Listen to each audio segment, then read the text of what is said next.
আসসালামু আলাইকুম সকলকে। আজকে আমরা বৃত্ত নিয়ে আলোচনা করব। তো প্রথমে আমরা শিখব বৃত্ত কাকে বলে। কোনো নির্দিষ্ট বিন্দুকে কেন্দ্র করে কোনো বক্ররেখা যে ক্ষেত্র উৎপন্ন করে সেটাকে বলা হয় বৃত্ত। তাহলে এই হলো নির্দিষ্ট বিন্দু, এটার নাম দিলাম আমি ও।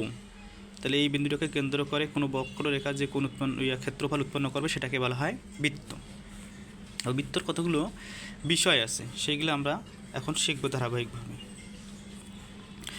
এটা হলো বৃত্তর কেন্দ্র, এটা হলো পরিধি। এই বক্ররেখাটা হলো বৃত্তের পরিধি। তাহলে কেন্দ্র থেকে পরিধি পর্যন্ত দূরত্ব এটাকে বলা হয় ব্যাসার্ধ। ব্যাসার্ধকে সাধারণত আর দ্বারা প্রকাশ করা হয়। ব্যাসার্ধ ইকুয়াল আর। আবার ব্যাসার্ধের দ্বিগুণ দূরত্বকে বলা হয় ব্যাস, বা আগে ব্যাস আমি পরে দেখাই, আগে জ্যা দেখাই। তাহলে পরিধির উপর যে কোনো দুটো বিন্দু সংযোগ রেখাকে বলা হয় জ্যা। যেমন আমি সি এবং ডি দুইটা বিন্দু নিলাম, বিন্দুটা যোগ করে দিই। তাহলে এই সিডি রেখাটা হলো বৃত্তের জ্যা। তাহলে জ্যা কাকে বলে? পরিধির উপর যে কোনো দুইটা বিন্দুর সংযোগ রেখাকে জ্যা বলা হয়। জ্যা তো আপনার এখান থেকেও হইতে পারে, এটার নাম তাহলে নাম্বার ইএফ। তাহলে পরিধির যে কোনো দুই বিন্দুর সংযোগ রেখা কী বলা হয়? জ্যা বলা হয়।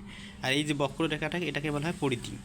আবার কোনো জ্যা যদি বৃত্তের কেন্দ্র দিয়ে যায় তাহলে সেটাকে বলা হয় ব্যাস।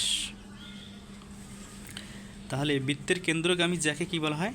ব্যাস। বৃত্তের কেন্দ্রগামী জ্যাকে ব্যাস বলে। এখন আমরা কয়েকটা সূত্র দেখব। তাহলে আমরা দেখলাম প্রত্যেকটা বৃত্তের একটা নির্দিষ্ট কেন্দ্র থাকবে। কেন্দ্র থেকে পরিধি পর্যন্ত যে দূরত্ব সেটাকে বলা হয় ব্যাসার্ধ। ব্যাস। আর বৃত্তের যে কোনো দুইটা বিন্দু সংযোগ রেখাকে বলা হবে বৃত্তের জ্যা। এবং কোনো জ্যা যদি বৃত্তের কেন্দ্র দিয়ে যায় তাহলে সেটাকে বলা হয় বৃত্তের ব্যাস। তাহলে বৃত্তের কেন্দ্র দিয়ে আমরা একাধিক জ্যা নিতে পারি এবং একাধিক ব্যাস আঁকতে পারি। এখন আমরা দেখব ব্যাস এবং ব্যাসার্ধের মধ্যে সম্পর্ক। ব্যাস ব্যাসার্ধের দ্বিগুণ। ব্যাস ব্যাসার্ধের দ্বিগুণ অর্থাৎ 2r। ব্যাসার্ধ ব্যাসের অর্ধেক। ব্যাসার্ধ ব্যাসের অর্ধেক অর্থাৎ ব্যাস আমাদের 2r আর ভাগ হলো 2 সমান হলো r ব্যাসার্ধ। এই দেখুন এখান থেকে এদিকে আর এদিকে আর, তাহলে কি ব্যাসটা কী হবে? 2r হবে। আর হলো শুধু ও থেকে এটার নাম যদি আমি দেই জি, তাহলে এই যে ও জি, আর তাহলে এই রেখাটা সমান কী হবে? এটার নাম দিলাম, আমি ব্যাসটার নাম দিলাম এ বি। তাহলে এ বিটা এই ও জি এর কি দ্বিগুণ।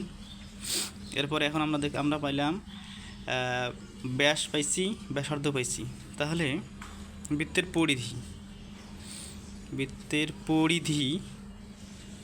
পরিধি সমান হলো 2πr। পাই একটি ধ্রুবক, এর মান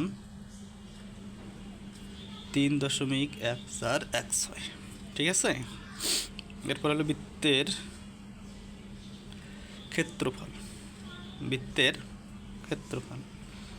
ক্ষেত্রফল সমান হলো পাই আর স্কোয়ার বর্গ একক।